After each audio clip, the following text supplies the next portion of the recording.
Hey, it's Darren. How's it going there? Going good. It is awesome to connect. So, getting straight into it, you were one of the reasons why people watch NWA Power. Has getting on that show and into that company changed your life in any way? I definitely think it has. Obviously, I wouldn't be talking to you right now had it not been for NWA. I think it's definitely provided a platform for me that I wasn't getting before, and I've been wrestling for like 10 years now. So I definitely contribute to NWA as far as bringing in some of the newer people, but on the backside of things, they've definitely helped me out tremendously as well.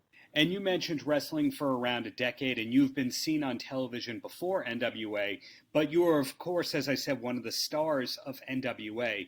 And people watch you because there's a charisma there that few performers have. How much of that is natural versus how much of that did you actually have to work and evolve? Well, actually, I am by nature a very charming and charismatic individual, and so a lot of people think like, oh, that's a where'd you get that character from, or things like that. And honestly, it's natural to me. I really like performing. I like entertaining. I like making people laugh and go through a gambit of different emotions. So I think having that in my back pocket, especially on the indies, has done me a lot of good. It's just the issue of not having a platform per se, or there's a lot of people who've gotten over with their athleticism, and obviously I don't have that, so I had to figure out something else that I was good at, and I think I think I hit the nail when it comes to the charisma department. Wrestling for NWA is not a standard studio audience in that there isn't an audience on four sides of the ring. Yet Right. you've done bar wrestling, which is basically the fans couldn't be any closer. Is it a big Mhm. adjustment to have fans a bit further away beyond the cameras? No, not really, and I'll only say that just because I actually did another show a while back called Dojo Pro, and Dojo Pro had a similar setup. I'll bet the crowd was a little bit closer as well, but they were usually to one side.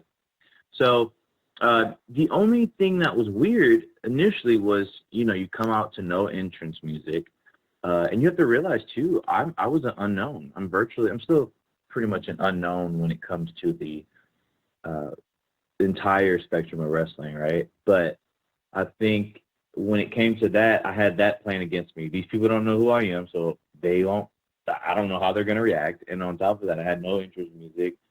And thirdly, is like I only have to wrestle towards one side. So it was interesting that first day. I do remember that. But then, really, after that promo, things got a lot easier for me once people like got it. A lot of people first found out about you about 6 months ago when you made a series of videos that basically went viral. Are you the person who not only wrote them but actually edited them yourself? Now, I didn't edit them. No, I have a guy. His name is Travis Ward. You can find him on pretty much any type of social media. But he helped me film those, and he also helped me edit those. But when it came to like, this is how I want the lighting for this. This is the type of wardrobe that I had in mind, or things like that. It was pretty much my own doing.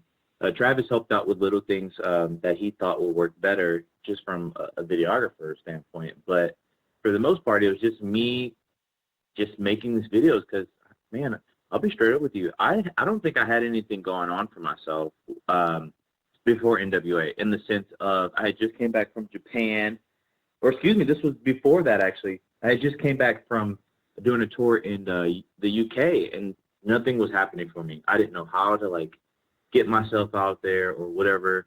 And I had the idea of making like a wrestling lookbook for myself, where the video doesn't have a real specific meaning behind it. And I think a lot of people want that when they watch something, like, what's the purpose?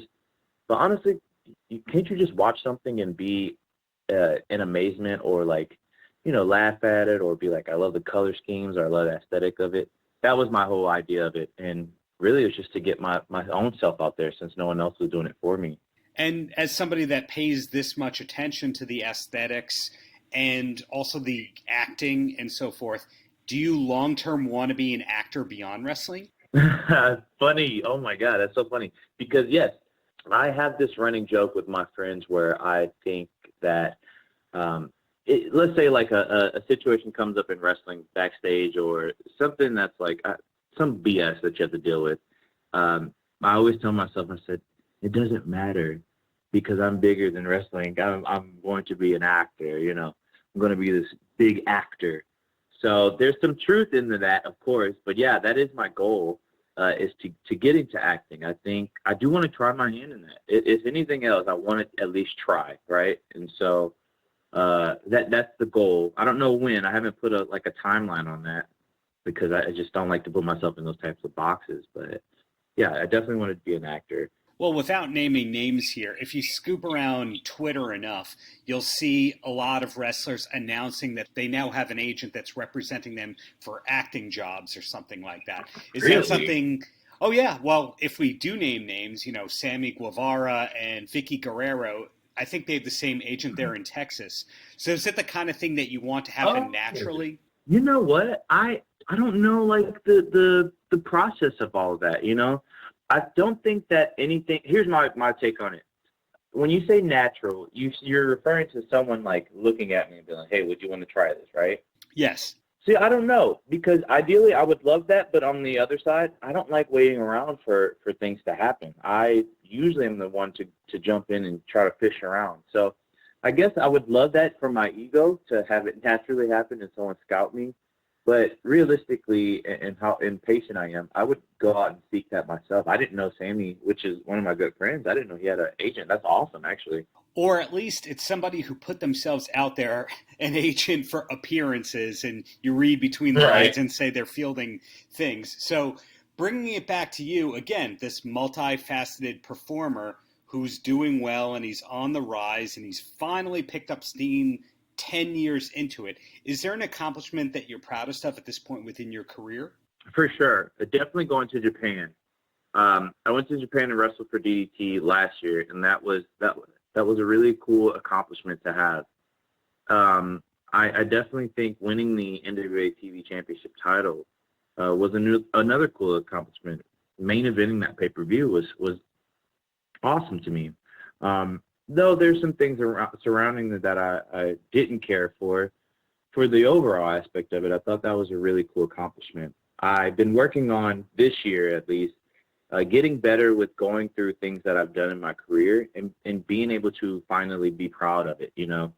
I came up during a time where if you talked about your accomplishments, you were kind of viewed as, you know, having an ego or whatever the case. And honestly, at this point, I've busted my ass for things. So if I want to talk about something and be proud of, you know, what I've done, I'm damn sure going to do it. They give basketball players rings to wear to show like they made it all, you know, they made it all the way through. So I think those two things really stand out to me right now.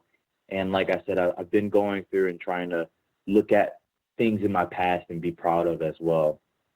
But just off the top of my head, those two things for sure. And also from an outsider's perspective here, it's interesting to me to look at the rise of talent that has gone from being an indie person to a television talent in the last year. And somebody who looks around on Twitter, they'll find a video or two of you sitting around with Ethan Page and MJF talking. And it's kind of funny to now see that you guys are the in crowd. And so I'm also curious when you kind of realized like, hey, me and my friends are actually not just a bunch of indie guys. We're actually the people that people are talking about. Did you first have a moment like that? I don't think I had a moment of like an epiphany of that. I think, you know, straight up, I've always felt that. I never felt that I fit into the indies. But that's the thing. I really wanted to. I really wanted to be that guy who was like, yeah, I sludged and did all this in the indies and had to bust my ass. And I just don't think that I fit into that. I know some people may think otherwise, but that's just how I personally feel.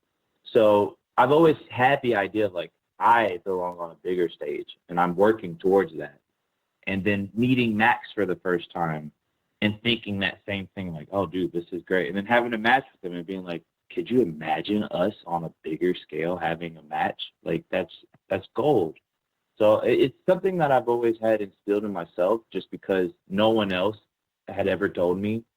It's something I need to do for me. But yeah, I never had a moment where I go, yo, I'm destined. I just always in my head, I was like, well, I'm gonna get there someday. But of course, for the people listening to this, Max is a bad guy. Remember, right? Here's the thing about that. Max is an asshole, really, in real life. But I would be remiss to say that I actually enjoy having matches with him, just because, you know, I feel like as a fan, you can't really do anything to him. But as a performer, I can slap him in his face and I can do all these things to him, you know, and people can live through me like that. But yeah, I this ain't even no gimmick or anything. He's a legit asshole. So, but there's something I like about him. I think it's because I'm somewhat of an asshole too, in a more funnier way. I think that's what it is. But yeah, for the most part, that's the only compliment I give him when it comes to that. Great. So you've given me so much to work with here. So I'll ask you the closer, Ricky, and that's any last words for the kids? You know what? Ricky loves the kids. Here's one thing I will say. Life is unpredictable and life is very difficult, okay? So the best advice that I figured out maybe when I was like 23 was everything would just work itself out. So if there's anything I could ever say to anyone, kid or an adult or really anyone, is that if you just repeat that in your head, I'm telling you, things just fall into place that you needed to.